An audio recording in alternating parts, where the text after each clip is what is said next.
This is a cyclohexane chair, so you can see that here is the chair conformation drawn in the way we're used to seeing it.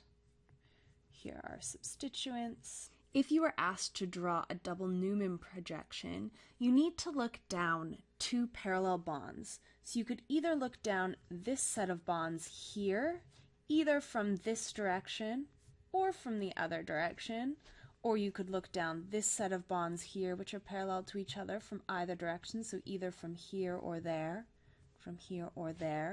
or down this set of parallel bonds.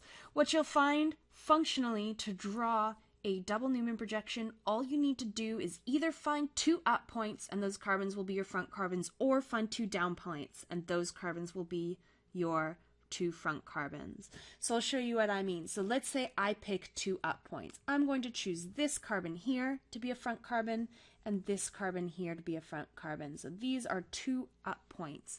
So if I look at the molecule from that direction, it looks like this. So these are my two front carbons from up top. Now they're connected by a down point, and in the back there's an up point. And now here are my substituents.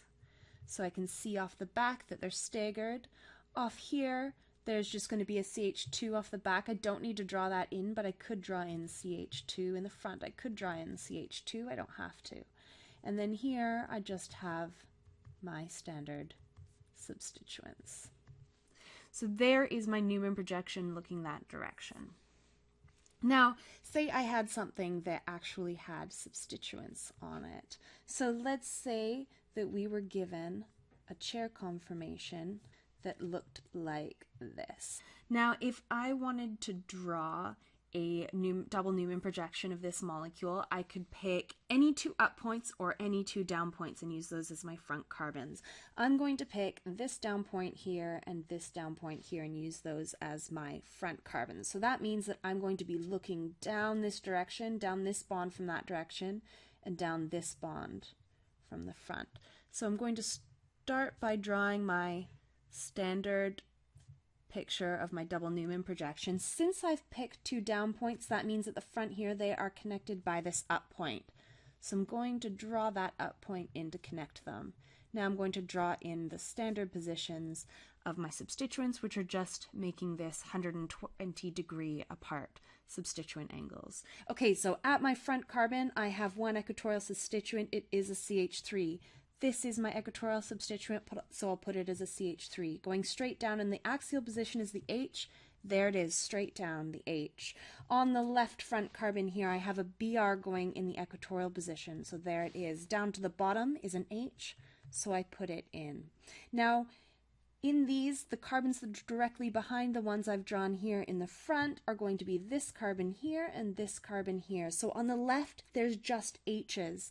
The standard positions are always staggered and 120 degrees apart in a chair conformation. So these are my standard angles, and there's only H's attached here, so I can just write them in. On the other side here, we have an F in the axial position. There's only one substituent that's in the axial position, there it is, and in the equatorial position, here's our Cl. Now, in the back, so here are front carbons, in the back they're connected by this down point here. So here is the down point, which is the CH2, and that is my double Newman projection of this molecule. Now let's say I had another examples. Okay, now let's say that I pick two up points, and you usually want to pick something that is substituted as your front carbons. If you have a choice, pick something that's substituted because it's going to be easier to show its stereochemistry if it's one of those front or back carbons rather than one of the connecting ones. So not one of these. You'd prefer those to just be CH2s. Here I'm going to pick these two up carbons as my front carbons. So I will draw my generic double Newman projection. Since I've picked two up points here and I'm looking from this direction down these two bonds, they are connected in the front by this down point. So there I will connect them in the front by the down point. Now I'm going to draw in the standard angles. So at the back they must be connected by an up point, which is right there. and I'll draw in all of my angles. Okay, here's carbon number 1, 2, 3, there's 4, 5, and 6. So here's 1, 2, 3, 4 is in the back there, here's 5, and 6 is in the back there. Off of 6 are just 2 hydrogens, I'll draw them in. Off of 4, there's a fluorine in the axial position. There's the axial position. I've drawn it in. The other's a hydrogen. Off of carbon number 1, there's a bromine in the axial position, so it has to go straight up, and the hydrogen's off to the side. Off carbon number 3 here, they're both CH3 groups. There they are, and I've very quickly gone from a chair conformation to a double Newman projection. Let's start with a double Newman projection and try going the other way. Okay, so if this is a double Newman projection, you have to go back to a chair. The first thing to notice is that because these 2 front carbons are connected by an up point, we can see that the 2 front carbons must each be down points. So I will draw my standard chair conformation, and these 2 front carbons must be down points. So let's pick them as this one and this one. So I'll number my carbons. Here's 1, 2, 3. I'll say 4's in the back, 5's down at the bottom, and 6 is the carbon in the back. So let's number here. There's 1, 2, 3, 4, 5, 6. Off of carbon number 1, I have an axial H and an equatorial Br. There are my 2 possible positions. There's my axial H and my equatorial Br. Off carbon number 2, there are only hydrogens. I won't draw those in. Off number 3, we have an equatorial CH2, CH3 group, and an axial H. Here are my 2 possible positions. In the equatorial position, I'll put my ethyl group, and in the axial position, I'll put my H. Off carbon number 4, which is in the back here, we have an equatorial Cl and an axial H.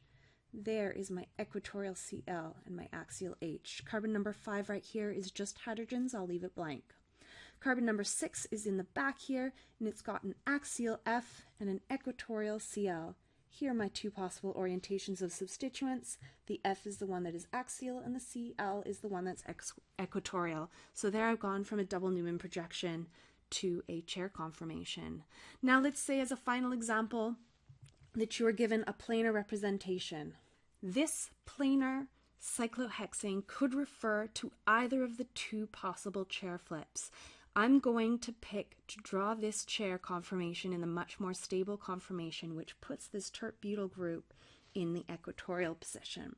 So if you're given a planar representation, the first step is to draw a chair conformation. So if the tert-butyl group is up, I need to pick a down point for it, so I'm going to pick that one so that the down point means that the substituent that goes more up is in the equatorial position. If I number this as 1, 2, 3, 4, 5, 6, then that's 1, 2, 3, 4, 5, 6. So off carbon number 2, I have an F going up.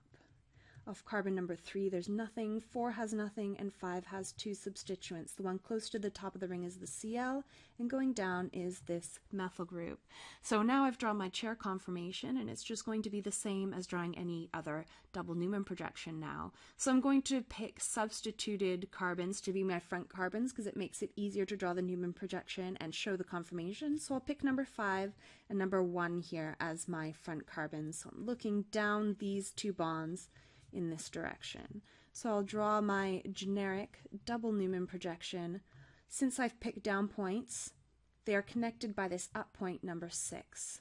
So there it is. Now I'll draw in the rest of the orientations of the possible substituents. At the back, they will be connected by this down point number 3. So there's the down point. Okay, let's number our carbons. There's 1, 2 is in the back, here's 3, 4 is in the back, there's 5, and there's 6. Number 1 has this tert-butyl group in the equatorial position. There it is. In the axial position, it has a hydrogen. In behind it, number 2 has an axial F and an equatorial H. Number 3 and number 4, they are unsubstituted. And number 5 has an equatorial Cl. There it is, and an axial CH3. There it is. We have gone from a planar cyclohexane representation to a chair conformation and finally to a double Newman projection.